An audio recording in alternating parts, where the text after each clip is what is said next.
की समजा अजित पवार साहेब हे अशा प्रकारचं कुठल्याही एकत्रीकरणाची चर्चा जर करत होते तर ते कुठली चर्चा भाजपशी चर्चा केल्याशिवाय करतील का? तुम्हाला सगळ्यांना माहिती आहे माझे आणि अजितदादांचे जे संबंध होते त्यात जवळजवळ सगळ्या गोष्टी ते मला सांगायचे, माझ्याशी शेअर करायचे.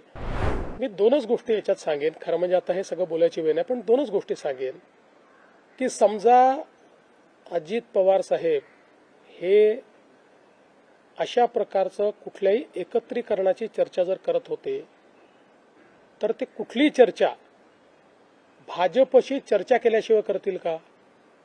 त्यामुळे ते जर चर्चा करत असतील तर त्यांनी भाजपशी चर्चा केली असेल, ते करत नसतील तर वेगळी गोष्ट आहे. त्यामुळे मला असं वाटतं की पहिल्यांदा तर हे लक्षात घेतलं पाहिजे.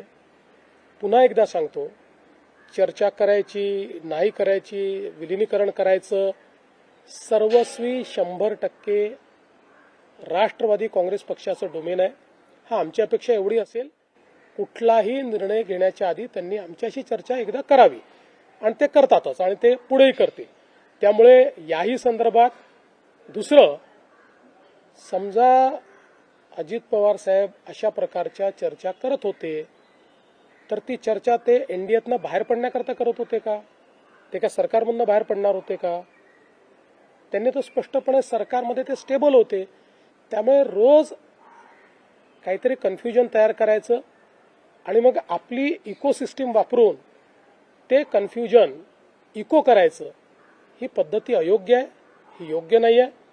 बघा असं आहे, आत्ताच्या परिस्थितीत आम्हालाही राजकारण करायचं नाही, नाहीतर मी अनेक गोष्टी सांगू शकतो.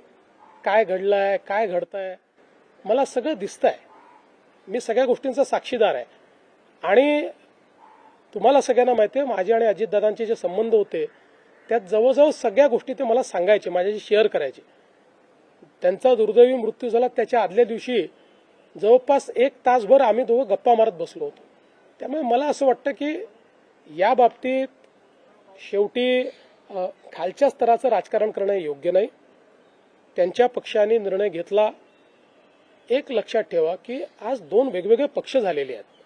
शरद पवार साहेबांचा पक्ष आहे, अजित पवार साहेबांचा पक्ष आहे.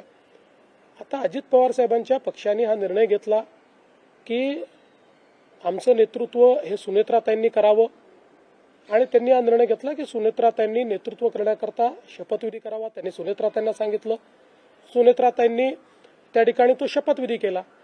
त्यामुळे हा निर्णय सर्वस्वी राष्ट्रवादी काँग्रेस पक्षाचा आहे. आमची पहिल्या दिवशीपासून एक भूमिका आहे की आमचे साथीदार कोण आहेत तर राष्ट्रवादी काँग्रेस पक्ष, अजित पवार यांच्या नेतृत्वातला राष्ट्रवादी काँग्रेस पक्ष. त्यामुळे आमच्या साथीदारांनी जो निर्णय घेतला त्या निर्णयाच्या पाठीशी उभं राहणं ही आमची जबाबदारी आहे. ती जबाबदारी आम्ही कालही केली, आजही करू. शपथविधी झाला त्याच्यावरती बरीच टीका होती की काही शपथविधी झाला किंवा राष्ट्रवादी पक्ष सुरक्षित ठेवण्यासाठी हा निर्णय घेण्यात आला. नक्की भीती कोणाची होती किंवा मग हा निर्णय नक्की काय घ्यावा? मला असं वाटतं की याचं जे उत्तर आहे ते उत्तर हे राष्ट्रवादी काँग्रेस पक्ष देईल, कारण हा निर्णय त्यांचा आहे. आणि शेवटी शपथविधी कधी करावा, काय करावं या संदर्भात तो पक्ष निर्णय घेत असतो. आता आपल्याला माहिती आहे की म्हणजे ज्यावेळी इंदिराजींची दुर्दैवी हत्या झाली त्यांची म्हणजे अग्निसंस्काराच्या आधी त्यावेळेस काँग्रेस पक्षाने निर्णय घेतला की राजीवजींना प्रधानमंत्री केलं पाहिजे. त्यामुळे परिस्थितीनुसार त्या ठिकाणी ते पक्ष निर्णय घेत असतात. तशा पद्धतीचा निर्णय राष्ट्रवादी काँग्रेस पक्षाने घेतला.